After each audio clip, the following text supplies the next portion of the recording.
La grâce de notre Seigneur Jésus-Christ, l'amour de Dieu et la communion du Saint-Esprit soient avec vous tous. Je voudrais vous inviter à entrer dans ce temps de célébration, dans ce temps de culte, avec le décalogue, ou les 10 commandements, ou comme je préfère le dire, les 10 paroles. Imaginez un peu, le peuple est en marche.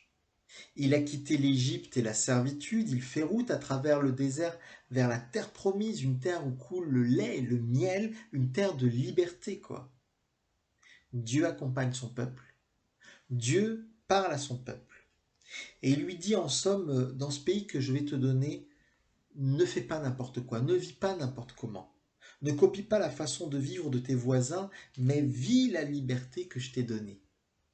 Pour t'aider, écoute ma parole et mets-la en pratique. Et donc il dit, c'est les versets 2 à 17 d'Exode 20, il dit ceci: Je suis le Seigneur ton Dieu qui t'ai fait sortir du pays d'Égypte, de la maison de servitude. Tu n'auras pas d'autre Dieu devant ma face.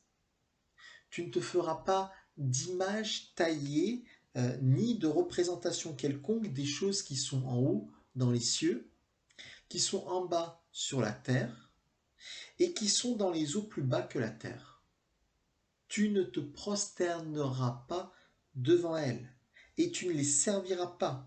Car moi, le Seigneur ton Dieu, je suis un Dieu jaloux qui visite l'iniquité des pères sur les enfants jusqu'à la 3e et la 4e génération de ceux qui me haïssent, et qui fait miséricorde jusqu'à 1000 générations à ceux qui m'aiment et qui gardent mes commandements. Tu ne prendras point le nom du Seigneur ton Dieu en vain, car le Seigneur ne laissera pas impuni celui qui prendra son nom en vain. Souviens-toi du jour du repos pour le sanctifier. Tu travailleras 6 jours, et tu feras tout ton ouvrage. Mais le 7e jour est le jour du repos du Seigneur ton Dieu.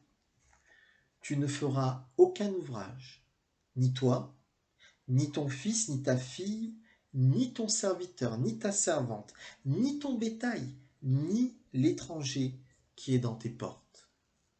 Car en 6 jours le Seigneur a fait les cieux, la terre et tout ce qui y est contenu, et il s'est reposé le 7e jour. C'est pourquoi le Seigneur a béni le jour du repos et l'a sanctifié. Honore ton père et ta mère, afin que tes jours se prolongent dans le pays que le Seigneur ton Dieu te donne.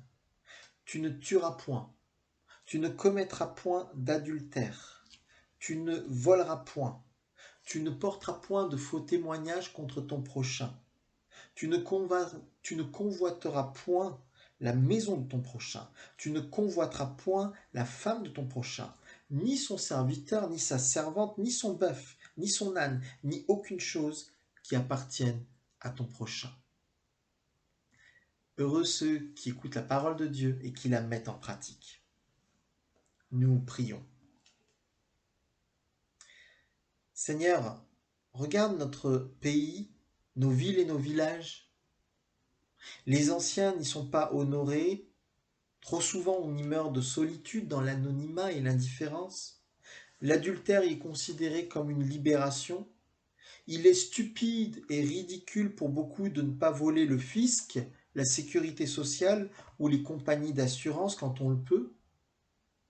La parole donnée n'a pas plus de poids qu'un courant d'air. La convoitise de ce qui appartient à notre prochain est à la base de notre système de consommation. Alors pardonne notre pays, nos villes et nos villages, et pardonne toutes nos complicités dans l'oubli de ta parole. Si nous sommes complices, nous devons le confesser, c'est que trop souvent, nous ne vivons pas la libération que tu nous as offerte. Trop souvent, nous courons derrière d'autres dieux que toi. Nous nous prosternons devant les idoles de notre monde, les idoles de l'argent, de la séduction, du pouvoir. Nous invoquons ton nom dans nos prières pour satisfaire nos propres envies ou nos propres idées. Nous ne savons plus nous arrêter pour prendre le temps du repos, le temps de la louange gratuite, de la prière qui construit, de l'intercession qui soutient.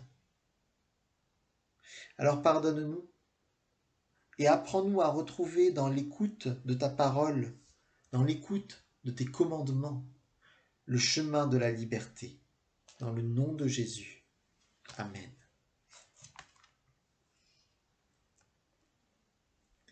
Sœurs et frères, à tous ceux qui se repentent d'un cœur sincère et qui croient, le Seigneur fait grâce. Et sa parole de grâce, nous l'accueillons aujourd'hui en Jacques 4, verset 6, où il est écrit « Dieu résiste aux orgueilleux, mais il fait grâce aux humbles. » Ce verset, sœurs et frères, il contient deux bonnes nouvelles. Première bonne nouvelle, Dieu résiste aux orgueilleux. Il ne laisse pas le monde succomber entre les mains des prétentieux. Il pose une limite au pouvoir des vaniteux.